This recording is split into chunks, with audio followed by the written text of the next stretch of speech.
दोस्तों नमस्कार। मैं आज आपके बीच में एक ऐसी जानकारी के साथ आया हूँ। मैं आज आपको बताऊंगा नागालैंड की रानी लक्ष्मीबाई यानी कि रानी गाइदिन्ल्यू का जन्म 26 जनवरी 1915 को मणिपुर के तमेंगलोंग जिले के नौगांव नाम के एक गांव में हुआ था। इस महान क्रांतिकारी ने मात्र 13 साल की उम्र में ही क्रांतिकारी आंदोलन में भाग लेना शुरू कर दिया था और अपने चचेरे भाई जंदोनांग के हैरका आंदोलन में जुड़ गई।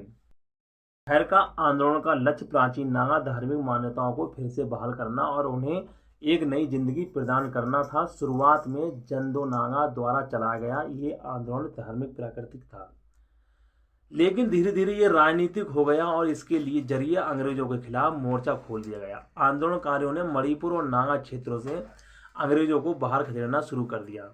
आंदोलन के दौरान रानी गाइदिन्ल्यू की ख्याति इतनी बढ़ गई कि उन्हें जनजाति क्षेत्र में विख्यात चेरा चमदिन्ल्यू देवी के अवतार माना जाने लगा। जल्द ही जंदोनांग को गिरफ्तार कर उन्हें फांसी पर चढ़ा दिया गया। इसके बाद हैरका आंदोलन की बागडोर रानी गाइदिन्ल्यू के हाथ में आ गई। वे इस आंदोलन की आध्यात्मिक और राजनीतिक उत्तराधिकारी बन गई। रानी ने अपने समर्थकों और स्थानीय नागा नेताओं के साथ मिलकर अंग्रेजों का विरोध करना शुरू कर दिया। उन्होंने न केवल नागाओं की प्रेतक परंपराओं को बढ़ावा दिया बल्कि नागाओं द्वारा ईसाई धर्म अपनाने का भी विरोध किया।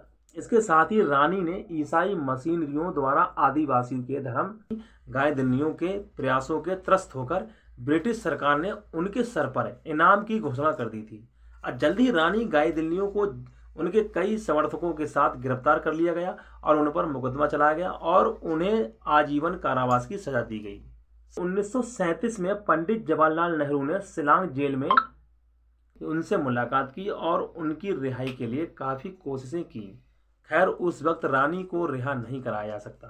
साल 1933 से लेकर 1947 तक रानी को अलग अलग जेलों में कैद रखा गया और 1946 में जब अंतरिम सरकार का गठन किया गया तो इसके बाद तत्कालीन प्रधानमंत्री नेहरू के निर्देश पर रानी गाइदिन्ल्यू को जेल से रिहा कर दिया गया। जेल से छूटने के बाद रानी ने अपने क्षेत्र के लोगों के विकास और उत्थान के लिए काम करना शुरू किया। Rani Gaidinliu Naga national council NNC का मुखर विरोध करती थी क्योंकि वे नागालैंड को भारत से अलग कर एक स्वतंत्र राष्ट्र की वकालत करते थे, जबकि रानी गाइदिन्ल्यू जेली अनग्रो समुदाय के लिए भारत के भीतर ही स्वागत क्षेत्र की मांग करती थी। भारत सरकार के द्वारा उन्हें ताम्रपत्र स्वतंत्रता सेनानी पुरस्कार का पद्म भूषण विवेकानंद सेवा पुरस्कार प्रदान किया गया। अखंड भारत के अंदर नागा रीति रिवाज आस्थाओं और परंपराओं का संरक्षण के लिए काम करने वाली इस महान महिला का 17 फरवरी 1993 को निधन हो गया। भारतीय से स्वतंत्रता आंदोलन में